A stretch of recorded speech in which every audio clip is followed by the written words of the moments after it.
Hello అండి, నమస్తే. ఈరోజు మనం అటుకుల పోహ అయితే చేసుకుంటున్నామండి. దానికి కావాల్సిన ఇంగ్రీడియంట్స్: అటుకులు 1 కప్పు, కారం 1 టీ స్పూన్, పసుపు 1 టీ స్పూన్, ఉప్పు తగినంత. ఓకే, ఇప్పుడు మనం ప్రాసెస్లోకి వెళ్ళిపోదాం. ఫస్ట్ పొయ్యి మీద పెనం పెట్టి దాంట్లో ఆయిల్ వేయాలి. ఇప్పుడు స్టవ్ వెలిగించుకున్నాము.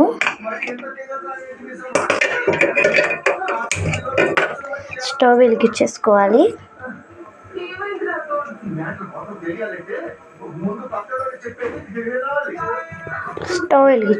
కాస్త మీరు మీడియంలో పెట్టుకోండి, లేకపోతే మీ ఆయిల్ మాడిపోతుంది కదా.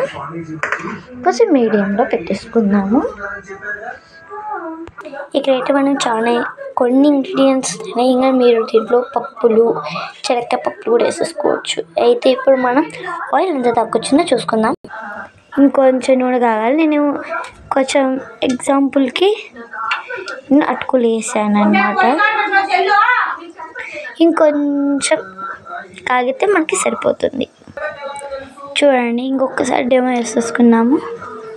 ఓకే, ఇప్పుడు వచ్చేసి నూనె అయితే కాగింది.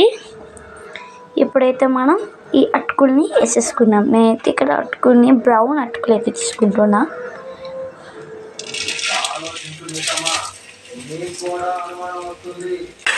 ఫస్ట్ ఇది సిమ్లో పెట్టేసి మనం అదే గంట తెచ్చేసుకుందాం.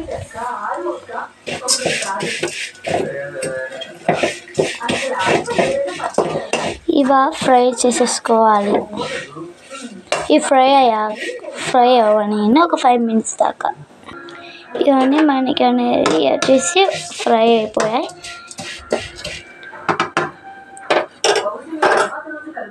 ఇప్పుడు కొంచెం ఉప్పు అయితే వేసేసుకున్నాను. నేనైతే ఉప్పు తగినంత.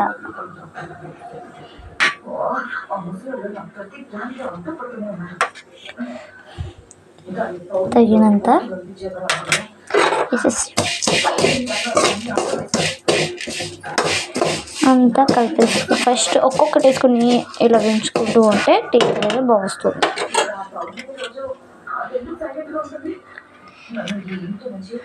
కొంచెం పసుపు,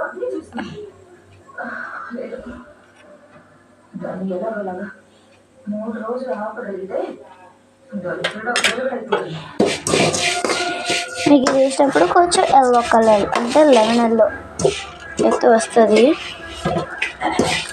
లెమన్ ఎల్లో కలర్ అయితే వస్తుంది. చూసారా కలర్ చేంజింగ్.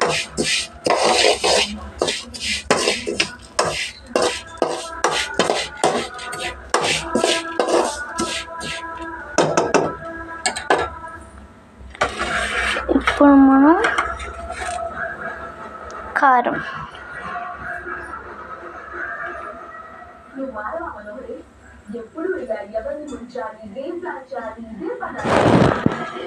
కొంచెం కారం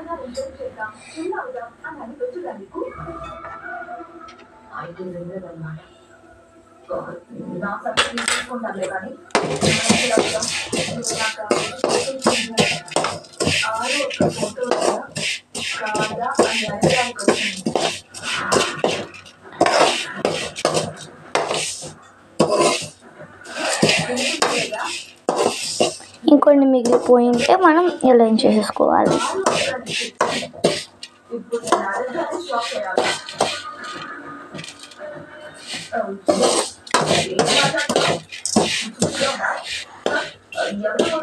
ఓకే, ఇప్పుడు మనం సర్వింగ్ బౌల్లోకి తీసేసుకున్నాము. ఇది మనం సర్వింగ్ బౌల్లోకి అయితే తీసేసుకున్నాము. సర్వింగ్ బౌల్లోకి తీసుకున్నాక మీకు మళ్ళీ పెడతాను. ఓకే అండి, ఇదిగోండి మన అటుకుల పోహ రెడీ. దీని మీద గార్నిష్కి ఇదండి. ఇంకా నేను దీని మీద గార్నిష్కి కొంచెం పప్పులు అయితే వేసేస్తున్నాను. ఇది టేస్ట్ ఉంటుంది.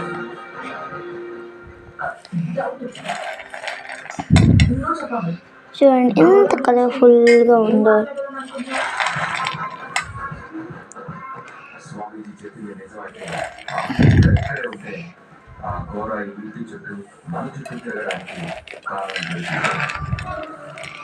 అని గోర్నిష్ అయితే రెడీ అయిపోయింది.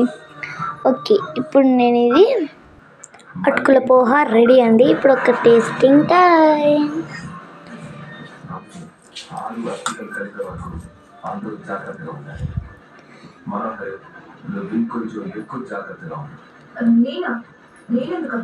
ఇంట్లోకి వచ్చిన ప్రతిసారి నాకెందుకో నీ రూమ్ లోకి వచ్చినట్టు అనిపించింది.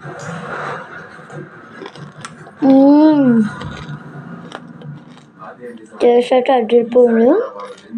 మీరు ఖచ్చితంగా ట్రై చేయండి. ఇలాంటి ఇంకా మోర్ వీడియోస్ కోసం నా ఛానల్ని సబ్స్క్రైబ్ చేయండి. Bye guys.